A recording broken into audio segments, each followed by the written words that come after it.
Last week in Michigan politics, tariff talk as President Donald Trump puts a pause on higher tariff rates for many countries.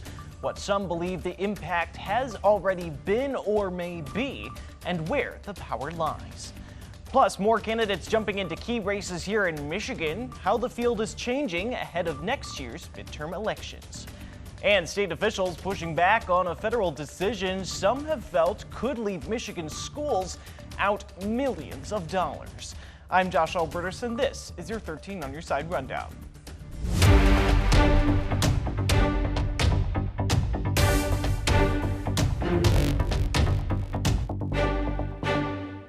And we begin in the nation's capital. Michigan Governor Gretchen Whitmer gave an address in Washington this week on topics including tariffs, manufacturing, and bipartisanship. We have the details on how she said Michigan has been impacted.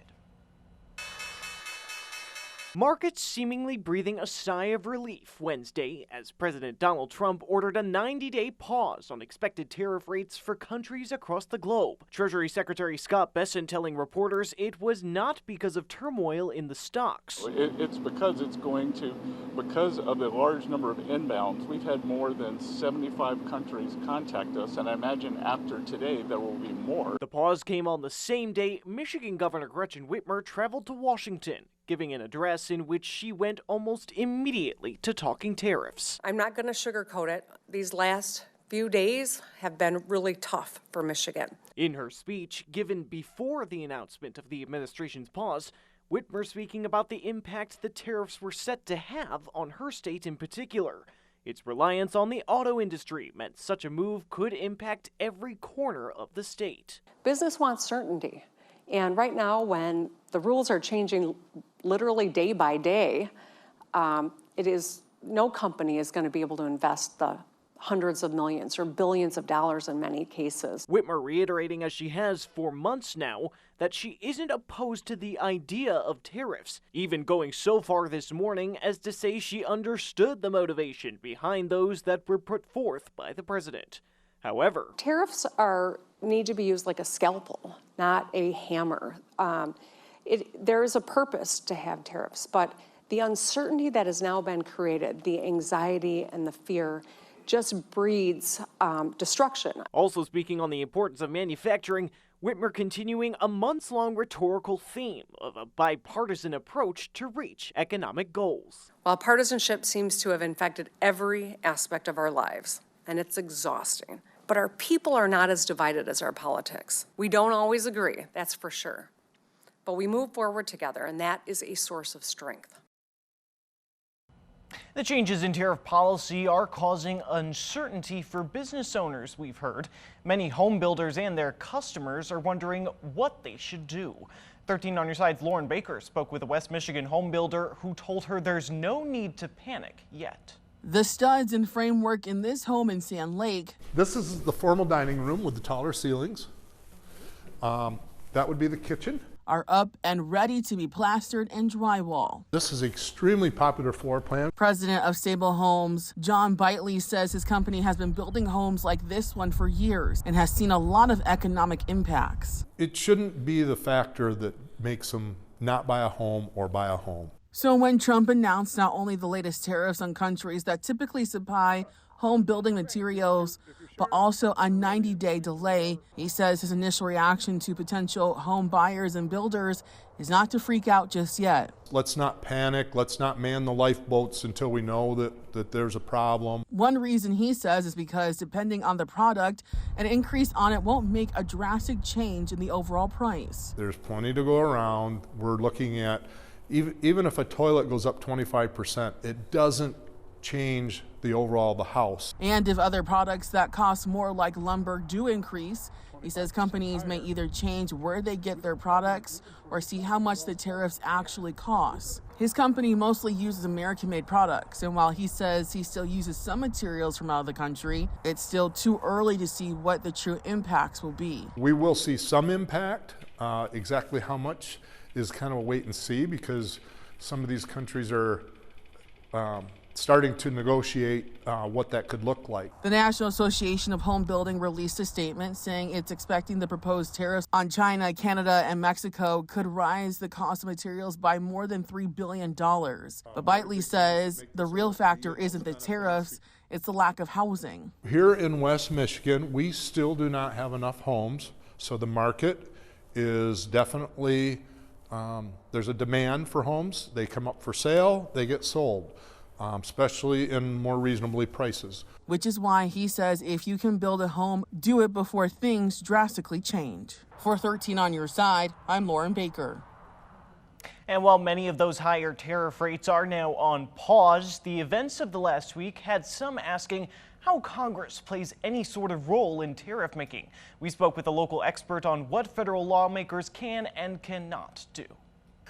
What is Congress's power when it comes to tariffs and tariff authorization in this situation? What are they able to do and not do when it comes to regulating that authority and perhaps putting it back with the lawmakers? Yeah, the Constitution is really clear that all power of passing legislation is in the hands of the Congress. And this is true with imposts and tariffs and the thing we're talking about now. Congress has all the power. Over time, in the past and today, they've given away some of that power temporarily through the law to the president. Typically in trade law, tariff law, things like the normal business of trade, they give authority to the president to negotiate trade rates and tariff rates. But still today, always and everywhere in the Constitution, the Congress has all the power in the world to regulate trade and tariffs. And in usual laws, typical laws, U.S., Canada, Mexico trade agreement, or an international trade agreement with Asian countries, it delegates some of that power in writing in particular ways to make it work better, more smoothly, because Congress knows it really can't drop everything and immediately decide the fairness of a particular trade barrier or a particular tariff. And so they give it off to the executive branch with the full power to pull it back whenever they want to do it. So most of what we're talking about, a lot of what we're talking about is sort of typical trade law, and are the decisions so unusual so that Congress feels the need to step in and make changes. The other thing going on in the last week is actually the presidential declaration of an emergency. In the late 1970s, Congress passed a law that said in a declared national emergency, the president has extra authority to impose tariffs or trade restrictions, right? So President Trump invoked that emergency authority, which gives him extra authority to adjust trade levels and tariff levels, on top of sort of the normal business of trade levels that other parts of the executive branch have. When an emergency like that is declared and it's used to impose tariffs, what extra powers that you were talking about, what extra powers specifically does the president have in a situation like that when it comes to tariffs? What is he given? So in emergency areas, the president is given really two areas of more influence. One, he can act more unilaterally, just on his own, rather than deal with other parts of the executive branch. And he can act immediately, rather than like waiting for 30 days or 60 days or 90 days, as is often the case when trade barriers or tariffs are changed. So the emergency declaration centralizes the power with the president and makes him able to do it like right away or immediately. That's why he could declare a set of tariff rates and they go into effect in a matter of a couple of days. Gotcha. And if Congress were to go through with something like what they're kind of toying around with right now, I mean, I know that, for example, one resolution already passed the Senate when it would come to potential revocation of some of those Canadian tariffs against Canada. But some people are kind of considering that as a purely hypothetical because of the Republican-controlled House. But what are the thresholds for a resolution or a bill like that to revamp Congress's authority over tariffs? Is that because usually, you know, you need the 60-vote threshold in the U.S. Senate to close out debate, get to the vote? What is the threshold for a bill or a resolution like this? Is it the same threshold or is it different for economic matters? Right. So if you have a president opposed to you, the thresholds really are 2/3 of members voting in each body of both the House and the Senate. The way to stop emergency declaration is a House joint resolution, which is has to be passed. It can be initially passed by majorities in the House and Senate. But if the president disagrees with you, then you really have to have the power to override a presidential veto, which is 2/3 of the members of each chamber. So that's 67 senators and about 285 members of the House. So in numbers wise, you have to have 20 Republican senators disagreeing with the president and about 80 Republican members of the House disagreeing with the president, enough to override a veto of a bill that would restrict his authority. So we're not there yet. We're not flipping 20 Republican senators yet, and we're not flipping 80 Republican House members yet. After that speech from the governor we told you about at the top of the show, she also met in the Oval Office with President Trump. A big topic was the ice storms that hit northern Michigan just a couple weeks ago. Following the meeting, the governor's office now says she's requesting an emergency declaration. Per Whitmer's office, the request involves the state of Michigan, 12 northern counties, and the Little Traverse Bay bands of Odawa Indians. If approved, the office says up to $5 million could be authorized for supporting emergency efforts like debris management. Federal agencies will be doing assessments later this month to see if the areas are eligible for broader assistance. We are 5 months post-election, meaning even more candidates jumping into the fray for the next cycle. Coming up, we take a look at who's been announcing their candidacy this week for key Michigan races.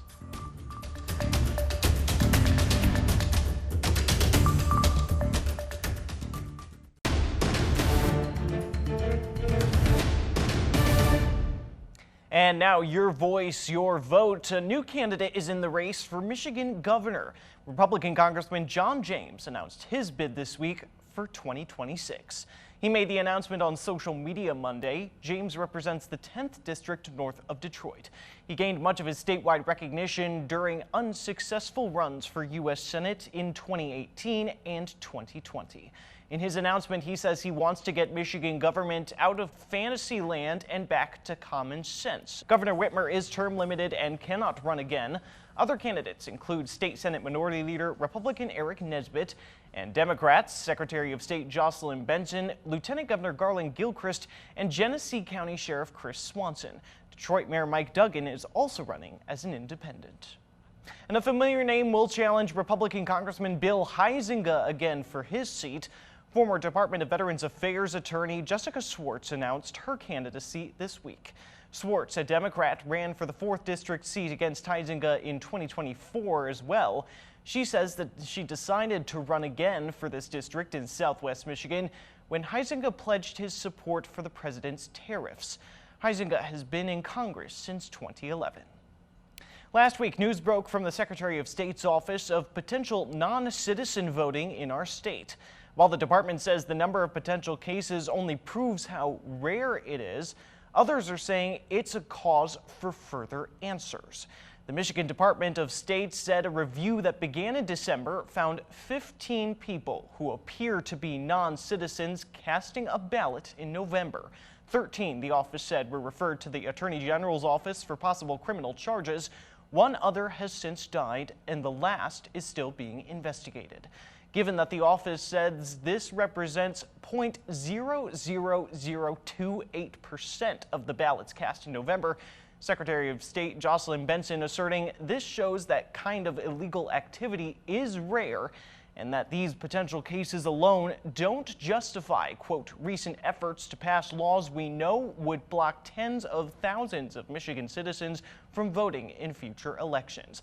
But Michigan Republicans pushed back, writing a letter to Benson, calling on her to answer questions about these instances and saying her failure, in their view, to secure state elections, quote, continues to erode the public's trust.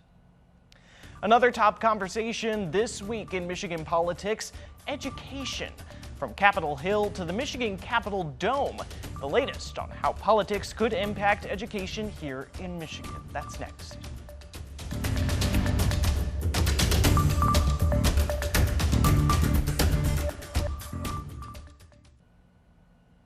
Last week, we brought you news of a deadline change made by the Federal Department of Education that some feel could cause schools to lose out on millions. The Michigan Department of Education saying it received this letter from U.S. Education Secretary Linda McMahon that changed the deadline for schools to put money down on certain projects and still get reimbursed by federal COVID relief dollars.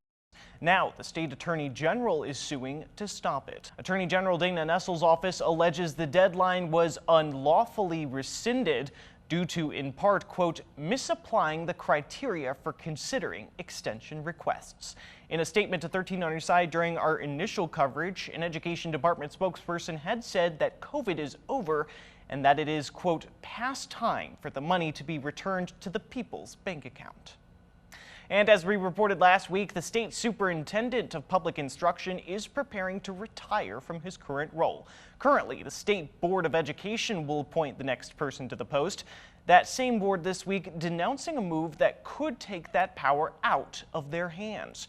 In a 7-0 vote on the 8-member board, they formally opposed House Joint Resolution E here in Michigan. That resolution, brought by State Representative Bill Schuette of Midland, would, starting in 2027, place that appointment power in the hands of the governor, quote, by and with the advice and consent of the Senate. Members of the board saying frequent changes to education policy from governor to governor could cause confusion and frustration and hurt learning. Schuette has said it would restore more direct accountability to the people. The joint resolution would also, alongside a bill moving through the House, change the way board members are elected, from having at-large statewide seats to being elected in legislatively crafted districts. The board's opposition did not make mention of that potential change. Schuette's change would need 2/3 support from the state House and Senate, and then majority approval from voters in the next general election. After her visit to the Oval Office this week, Governor Gretchen Whitmer was back in the state to continue her efforts to reach out to more Michigan men when it comes to education, as outlined in her State of the State address. In Auburn Hills Thursday, the governor called for the state's Departments of Labor and Economic Opportunity, as well as Lifelong Education, to begin an outreach campaign to reach more Michigan men and inform them of tuition-free educational opportunities. She says women have made great strides in education, but men have been left behind. Boys make up 2/3 of the bottom 10% of high school students and are far less likely to take AP or IB classes. Our kids know that this is happening. In a nationwide survey, a majority of teens agree that girls are getting better grades, hold more leadership roles, and speak up more in class. Not necessarily a bad thing, but we want to have a robust group of people who all feel empowered to do that. She hopes the push will also help men get high-paying jobs across the state. In this past year's state budget, money was put forward to provide public school children with meals at no cost to them. However, when the budget passed, that program was not made permanent. Now, as federal lawmakers approve the blueprint for sweeping changes and possible cuts to government spending, we heard how some Michigan educators say some proposals that have been floated could impact school meals. America is back, and the America First agenda will be enacted. A major hurdle crossed on Capitol Hill Thursday as House lawmakers voted to approve the blueprint for President Donald Trump's economic agenda. It was a good day in the House, and I told you not to doubt us. The media always does, the Democrats always do, but we get the job done, and we're really grateful to have had the big victory on the floor just now, because that will allow us now to move forward, to have our committees actually drafting the one big beautiful bill. That bill being congressional Republicans' hope for the federal budget that aims to reduce the federal deficit by $2 trillion over 10 years. But here in Michigan, some of the ideas proposed along the way have caused concern. In this month of the healthy child, the health of our Michigan students is at risk. Earlier this week, educators and state officials bringing the Michigan Board of Education up to speed on both federal actions so far and proposals made. One of those being an idea to change what's called the Community Eligibility Provision, which allows entire schools to qualify for no-cost meals for all students if a certain amount of them are already certified for certain federal assistance programs. 60% of the students in schools would need to be certified for programs like SNAP, up from what one official said was the current 25%. This change in CEP can be devastating to Michigan children by potentially eliminating access to free, healthy meals. Almost 600,000 students in Michigan, one official said, could lose access to free meals if changes were put in place. But some also emphasizing those numbers have human faces. I've watched students who used to come in late now arrive early for breakfast every single morning. I've seen high schoolers who used to skip lunch because they didn't want to be singled out for free meals, now eating with their peers with pride because every student gets the same meal, no stigma attached. And that's the rundown for your week in Michigan politics. Be sure to keep up with all the top political stories of the day, both on air and online at 13onyourside.com. We'll see you next week.